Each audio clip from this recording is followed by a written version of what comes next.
கூட இருந்து நாங்களும் வேண்டுவோம். காலைல போனோடனே எங்களுக்கு மொதல் வேலை அதை பகவான் விக்கிரகத்தை குளிச்சு முடிச்சுட்டு வந்துட்டு பகவான் விக்கிரகத்தை சுற்றணும்.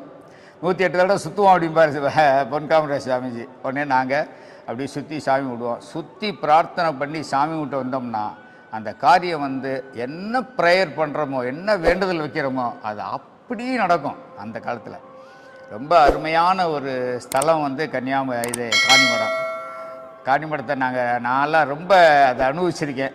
காணிமடத்துக்கு காணிமடத்தில் உட்காந்து அந்த தியான மண்டபத்தில் உட்காந்து தியானம் பண்ணி அப்படியே போய் கடற்கரைக்கு அங்கிட்டு இப்படியே நடந்து போய் கடற்கரைக்கு போய் கடற்கரையில் கொஞ்சம் நேரம் அமைதியாக ஒரு நிசப்தமான ஒரு சூழ்நிலையிலேருந்து ரொம்ப அருமையான இடம். எல்லா பக்தர்களும் கண்டிப்பாக பகவானை தரிசனம் பண்ணுறதுக்கு காணிமடத்துக்கு கண்டிப்பாக போகணும். காணிமடத்தில் போய் நாமத்தை சொல்லி ப்ரே பண்ணணும். கண்டிப்பாக போகணும் எல்லாரும். அது என்னுடைய பணி.